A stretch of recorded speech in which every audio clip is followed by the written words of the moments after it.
So the subject of the movie is Andrew Robinson basically is a bag of bones, and this lady collects bodies for him to become whole again. Space, the final frontier. These are the voyages. Oh, the hell with it. Let's just start the show.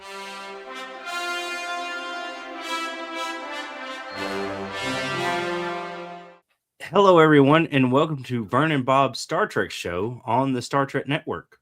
My name is Vern. And I'm Bob. And we are here this week to talk about something pleasant, while our last episode, questionable. We're going to be talking about Deep Space Nine today. Bob, what do you got for us? So we are going to be talking about DS9, Season 3, Episode 5, Second Skin. Yes, episode aired on October 24th, 1994. The week of Halloween. You know, why not have a episode that goes along with wearing a costume? Because the Major was in costume the whole time during this episode. Sure was. Well, I can tell you why this was such a good episode, because it was directed by none other than Les Landau, a veteran director by this point for Star Trek. He did numerous TNG episodes. So you know you're going to always get something special Star Trek. I mean, he did Voyager, Next Generation, several episodes in Deep Space Nine, even Enterprise as well. He did all of them except for TOS, but yeah, 14 episodes in Deep Space Nine alone. Yeah. So he is very familiar with the Star Trek concept. Let's first touch on our initial thoughts. Because my initial thoughts are, this is, to this point, Nana Visitor's best performance so far. Not saying for the entire series. I'm saying to this point in the series, she shines in this episode. She's very good. Have we gone to the Mirror Universe yet? I don't. Yeah, I think we have. Then I will say this is her second best performance so far. But in actual drama, yes, this is a very good episode, because a range of emotions, even behind the makeup, from the first time she wakes up as a Cardassian, raw emotion. Like, I'm surprised. I wouldn't be surprised if they had to do multiple takes, because it looks like she's ready to rip the stuff clear off her face. Oh, absolutely. The other thing is I want to say, and you're more of a DS9 guy than I am, but this is probably the first really, really good episode of DS9, because DS9 falls into that trope of Star Trek where the first two seasons, first season terrible, second season we're seeing bright spots with the episodes.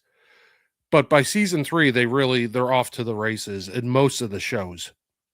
And I want to say this is probably, me remembering, probably their first really good episode. The acting alone in this episode from everybody is top notch. Even the guest stars are phenomenal. I don't think there's anything before this that even. No, yes, there is. Season 2, episode 8, Necessary Evil. I thought it was in season 2. That is, to me, premier DS9. Odo shines in that whole Yep. You are correct, sir. I mean, this is up there, though. I mean, yeah, definitely up there. In a number over 50 episodes by this point, this is one of the top 2 or 3 episodes. Oh, absolutely. If not one of the top 2 or 3, well, not top 2 or 3, but top 10 episodes, the entire series, in my opinion. Yes. I would agree.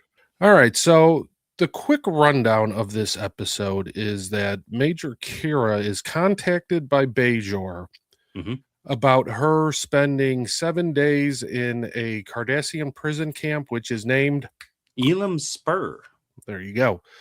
And so she decides that she's going to go to Cardassia.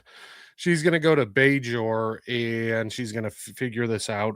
While en route, she gets kidnapped by the Cardassians, and they alter her look to look like the daughter of Techni Gimmer Gaymore.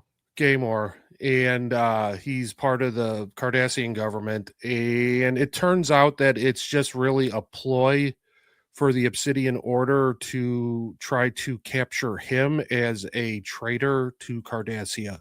So Yeah. that's kind of the rundown of it. I really didn't do it justice right there, But so how we get there is the great part about the episode, because you have the whole story of the father, who is Legate Techni Gaymore.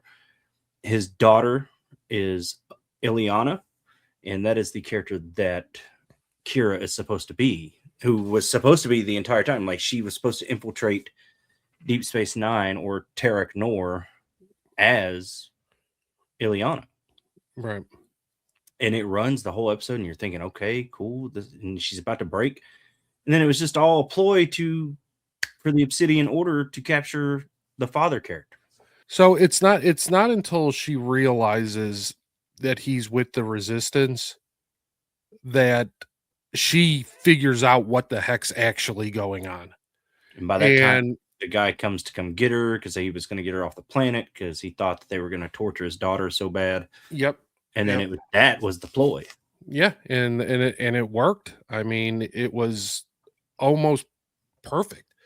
And what I love about this episode is we get to see the extent of the Obsidian Order, like how far their reach is, what they're able to do.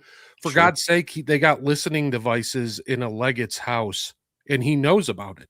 So, like, we've heard about them throughout the first couple of seasons, and I think we see them a little bit, but this is really the first time you kind of see the reach that they have and what they're capable of doing.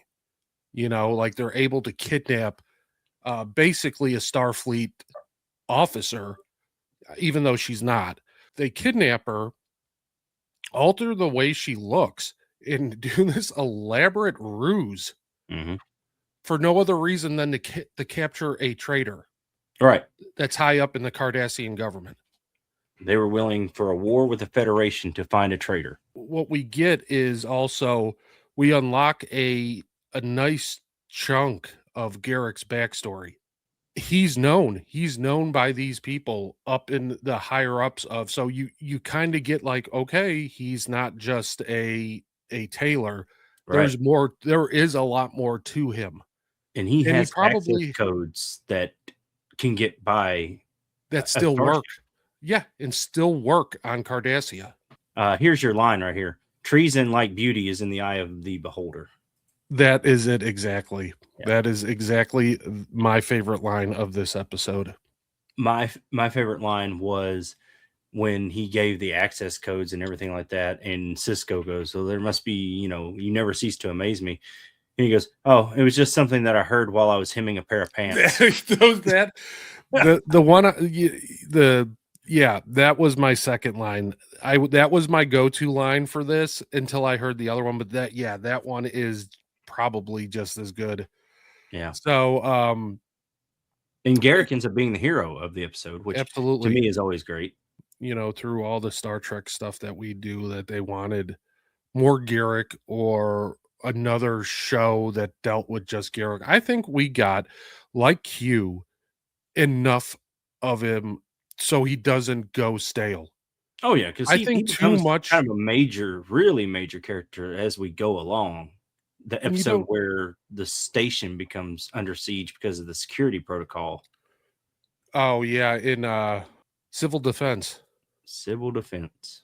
Yeah, it's right after this episode. It's like an episode or two later. So this is not going to try to be any type of political statement at all. I am not one for that. Mm-hmm. But I will say the ending to this episode, the very ending, where she tells him he is a honorable man.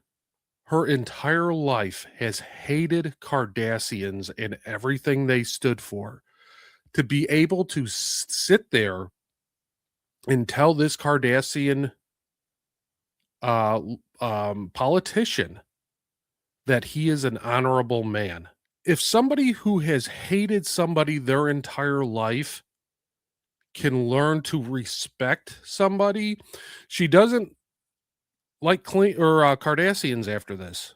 She still hates them. She still hates a vast majority of them.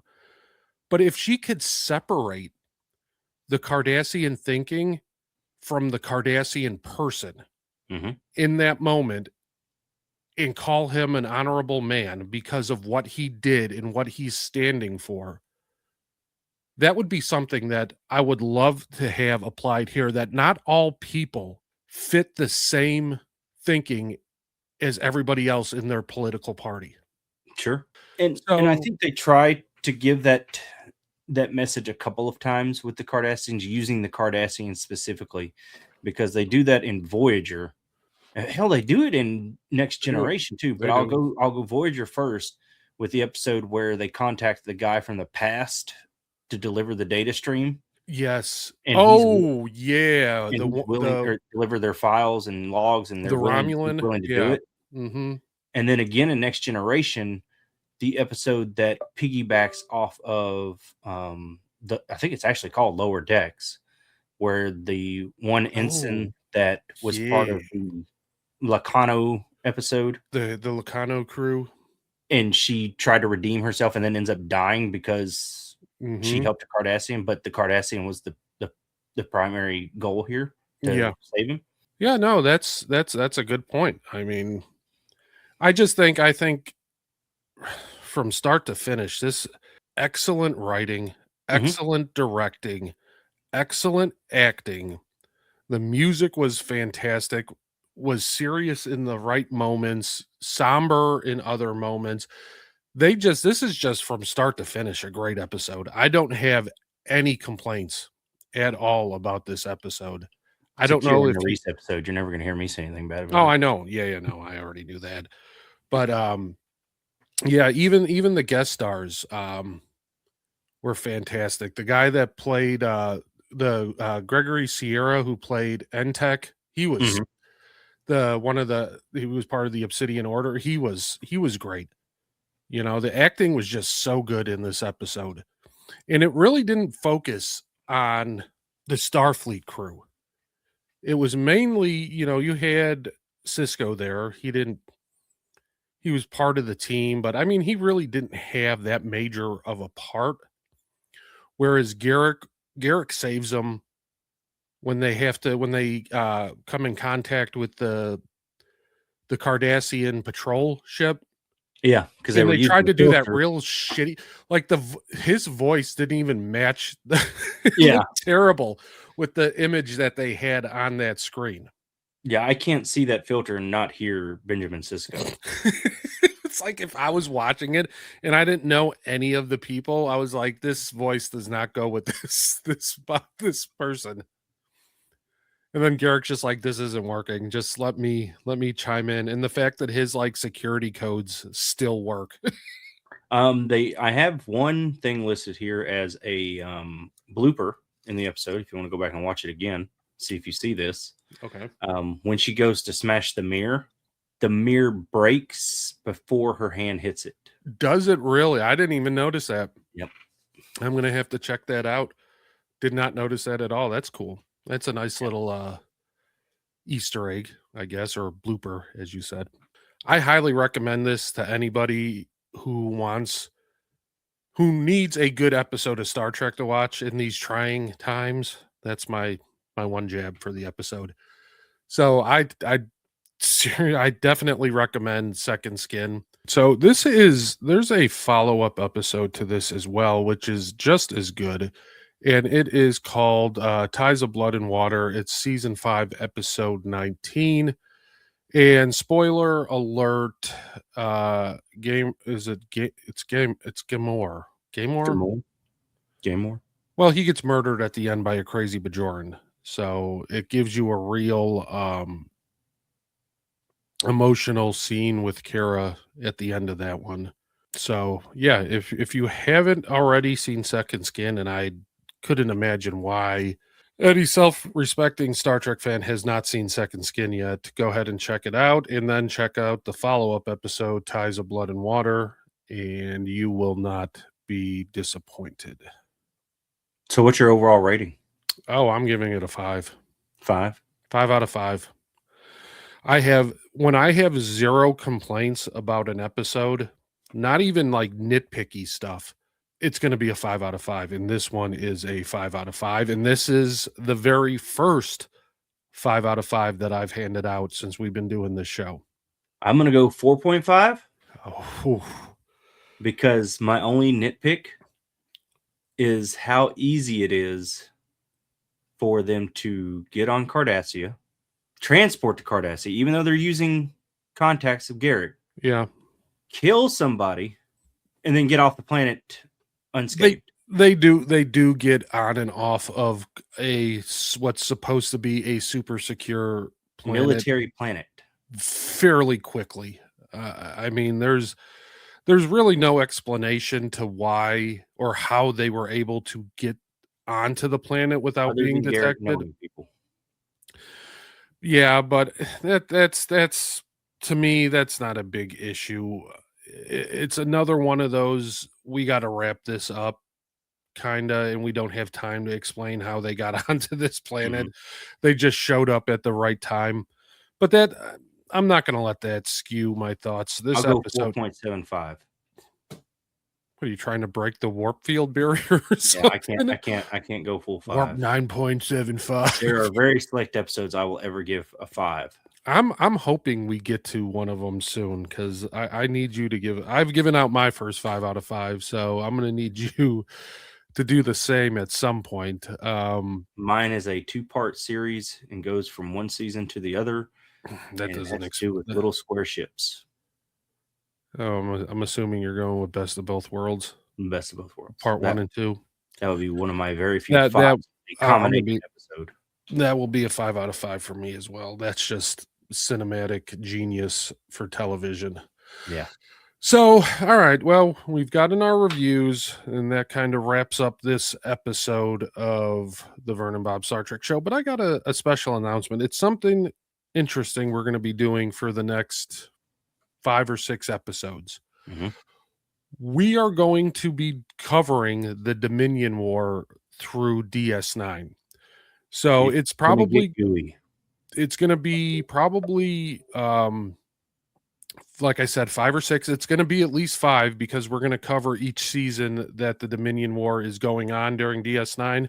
So the first one will be season 3 of DS9 and what happens during the Dominion War during that season.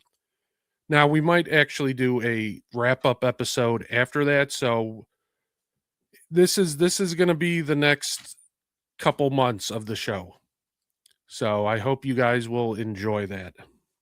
And if you haven't already, go ahead and like, subscribe, leave a comment, hit that little bell, gives you the notifications every time we come out with something new. You can find us at just by searching the Star Trek Network on TikTok, on Instagram, and we also have a Discord. You can get an invite at any of the profiles on those socials. There's a invite link, so just go ahead and click on that, join the conversation, and yeah, that's what I got. All right. Well, everybody, thanks for tuning in. Everybody, have a great day.